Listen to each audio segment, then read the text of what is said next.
Hello friends, मैं राखी आप लोगों के लिए लाई हूँ विजन आयस डेली न्यूज़ का हिंदी में एक्सप्लेनेशन।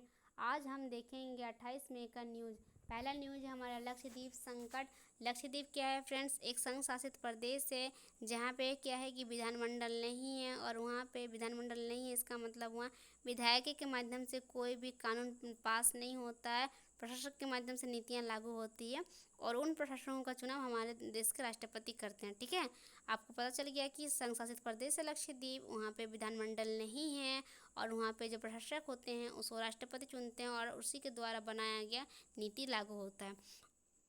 उसके बाद हम देखेंगे कि यहाँ पे जो परिवर्तन है उसको प्रभावी रूप में लाने के लिए गृह मंत्रालय के अनुमोदन की आवश्यकता होती है। नीतियाँ क्या है फ्रेंड्स?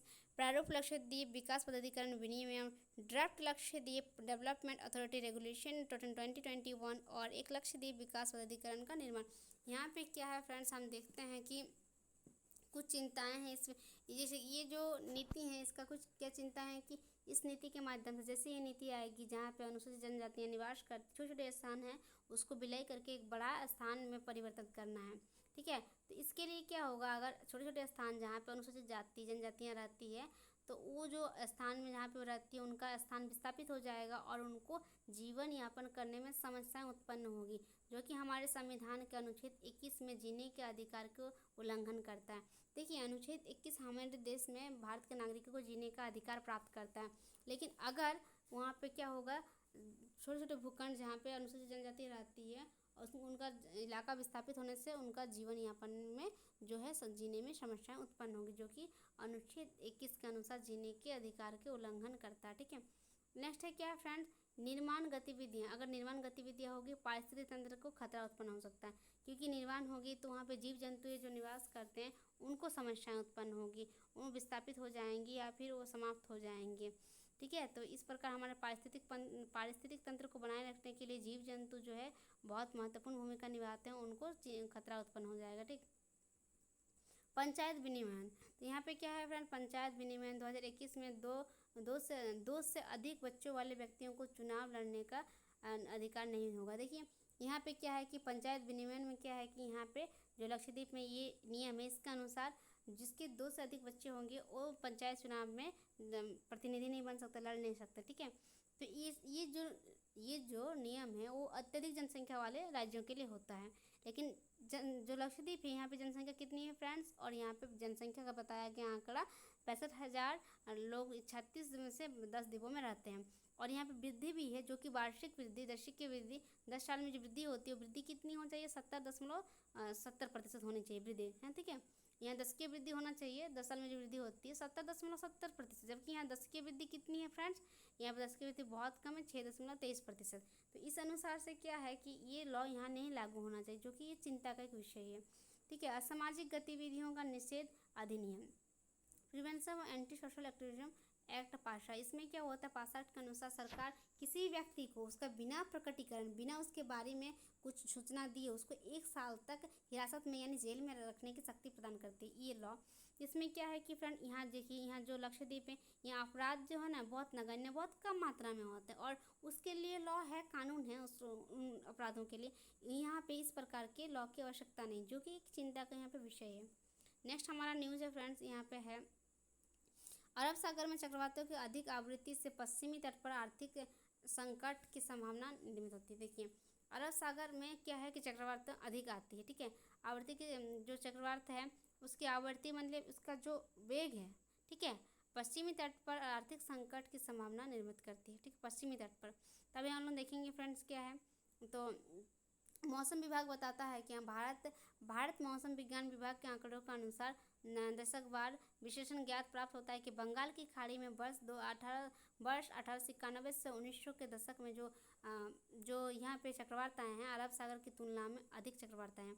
बंगाल की खाड़ी में फ्रेंड्स अधिक चक्रवात आए हैं अरब सागर की तुलना में। ठीक है, हालांकि अरब सागर का बताया जा रहा है कि 2011 से 2020 में 17 चक्रवाती घटनाएं हुई है, उसमें जो 1890 के दशक में सर्वाधिक हुई है। देखिए, यहाँ पे बताया जा रहा है कि 2011 से 20 में 17 चक्रवाती घटनाएं हुई, उसमें जो गंभीर चक्रवाती घटनाएं हैं 1890 के दशक में हुई है बताया जा रहा है। और इसमें 11 चक्रवाती घटनाएं जो है बहुत ही गंभीर थे, बताया जा रहा है इनका आंकड़े के अनुसार। ठीक है। अरब सागर में हाल ही में आए चक्रवात जैसे कि धकते और वायु का तेजी से तीव्र होना, तो इसका ये उल्लेखनीय विशेषता है, जिसमें क्या इस विशेषता है जिसमें अग्रिम तैयारी की अत्यल्प समय मिलता है। देखिए कुछ चक्रवात ऐसे होते हैं जिन पे क्या करती है कि मौसम विभाग तैयारी नहीं कर पाते, बहुत कम समय उनको तैयारी के लिए मिलता है। ठीक है। ऐसे कुछ गंभीर जब आपदाएँ होती है। ठीक। पश्चिमी तट पर चक्रवातों का विविध घटनाओं का आर्थिक प्रभाव देखिए, तो यहाँ पे centre for monitoring Indian economy database के अनुसार बताया जा रहा है कि पश्चिमी तट में क्या होता है। पश्चिमी तट में स्थित जो राज्य है 2018-19 में घरेलू उत्पाद में उनका योगदान कितना था, 35% योगदान दिया था, जबकि पूर्वी तट में कितना है, 21% योगदान दिया गया था। इसका अतिरिक्त पश्चिमी तट के राज्यों में 2018-19 में उनका जो है वित्त वर्ष 2018-19 में उनका विनिर्माण जो सकल घरेलू उत्पाद था उनका निर्माण कितना था, 46% था। ठीक है, योगदान दिया था, जबकि पूर्वी तट के राज्यों ने 22% योगदान दिया था। ठीक। जिला स्तर पर विश्लेषण से यह पता चलता है कि पश्चिमी तट में उत्पादन का मूल्य विषमतापूर्वक उसके परिणाम से अधिक था। देखिए जो यहाँ पे मूल्य विषमता अत्यधिक था, किसमें, पश्चिमी तट में के जो वस्तुओं का उत्पादन था उसमें अत्यधिक विषम था, मूल्य में बहुत, जबकि परिणाम सेम था, मतलब उसका जो क्वांटिटी था वो सेम था, लेकिन फिर भी उसका मूल्य जो था, प्राइस जो था अलग अलग थे। ठीक है, बहुत विषमता थी। पश्चिमी तट अधिक सघन आबादी वाला है, ज़्यादा जनसंख्या पश्चिमी तट में। ठीक है फ्रेंड्स, इसके लिए क्या है, जिसमें मानव जीवन को क्षति के जहाँ पे जनसंख्या अधिक होगी वहाँ पे जहाँ क्या होगा, जीने की समस्या, उनको जीवन जीने में समस्याएं खतरा उत्पन्न होगी। ठीक है, ये न्यूज़ कंप्लीट होता है। आखिरी न्यूज़ हम देखते हैं, भारतीय रिजर्व बैंक में वित्त वर्ष 2020-21 में वार्षिक रिपोर्ट प्रकाशित। अभी हम ये 3 न्यूज़ कवर करेंगे, बाकी हम नेक्स्ट डे करेंगे। ठीक है, ये न्यूज़ में क्या है फ्रेंड, भारतीय रिजर्व बैंक अधिनियम 1934 में आरबीआई में एक वार्षिक रिपोर्ट जारी करने का अधिदेश करता है। देखिए हर राज्य, भारतीय जो रिजर्व बैंक हमारा है, भारतीय रिजर्व बैंक अधिनियम 1934 के अनुसार आरबीआई क्या करती है, वार्षिक रिपोर्ट पेश करती है। ठीक है, तो इसका निष्कर्ष निकालते हैं। तो मुख्य निष्कर्ष पे क्या है, विदेशी मुद्रा भंडार पर है, बैंकिंग धोखाधड़ी पर है। ठीक है, तो हम लोग देखते हैं विदेशी मुद्रा भंडार, निर्यात जो हुआ, निर्यात के सापेक्ष में आयात संकुचन हो रहा है। ठीक है, निर्यात के सापेक्ष, निर्यात के तुलना में क्या, आयात का संकुचन के कारण चालू खाता अधिशेष हुआ। ठीक, उसके बाद क्या नेक्स्ट हमारा, इस प्रकार का अधिक निवल पूंजी प्रभाव के साथ बृहद विदेशी मुद्रा भंडार का सृजन हुआ है। इस कारण क्या हुआ कि अत्यधिक विदेशी मुद्रा का सृजन हुआ है। क्यों हुआ है, क्योंकि निर्यात जो है आयात की तुलना में अधिक हुआ। ठीक है, उसके बाद हम लोग निर्यात करेंगे, ज़्यादा सामान निर्यात करेंगे, कम लेंगे, तो ऑब्वियस सी बात है कि निर्यात करेंगे विदेशों में, तो हमारा क्या होगा, विदेशी मुद्रा आएगी, है ना, विदेशी मुद्रा हम लोग को प्राप्त होंगे, तो विदेशी मुद्रा अधिक होगी। ठीक है, सृजन होगा उसका। बैंकिंग धोखाधड़ी फ्रेंड्स, यहाँ पे क्या हुआ है कि 2021 में धोखाधड़ी जो है 35% वृद्धि हुई है। ठीक है, जबकि सार्वजनिक क्षेत्र में बैंकों में इससे आबादी में 45% की गिरावट दर्ज की गई है। यह बोल रहा है कि निजी बैंकों में वित्त वर्ष 2021 में के दौरान धोखाधड़ी में 35% की वृद्धि हुई। निजी बैंक बताते हैं कि 35% धोखाधड़ी में वृद्धि हुई, जबकि सार्वजनिक बैंकों में इसकी अवधि है 35% की गिरावट आई है। तो सार्वजनिक जो बैंक है उसमें बैंकों में इसी आबादी में 45% की गिरावट आई है। ठीक है, ये बैंकिंग धोखाधड़ी। देखिए बैंकिंग धोखाधड़ी में आप जानते हैं लोग एनपीए, कुछ होते हैं जो एनपीए हो जाते हैं, नॉन परफॉर्मिंग एसेट, जो कि पैसा बैंक में वापस नहीं आ पाता है। मूल्य के संबंध में निजी बैंक, देखिए निजी बैंक जो है वित्त वर्ष 2021 में उनका धोखाधड़ी जो है 35% में वृद्धि की सूचना प्रदान की गई। ठीक है, जबकि सार्वजनिक बैंक में 45% गिरावट आई है।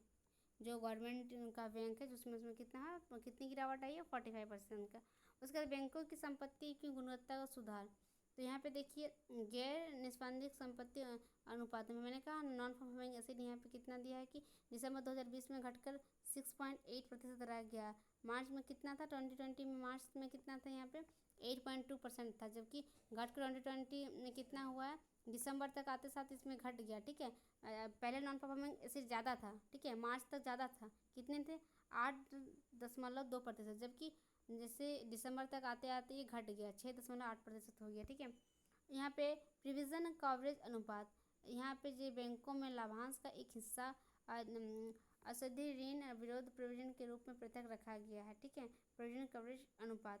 भावी अनुमान क्या बता रहा है कि कोविड-19 का प्रभाव जीवन, रोजगार, उत्पादन के संबंध में हुई क्षति प्रतिकूल का दीर्घ वृद्धि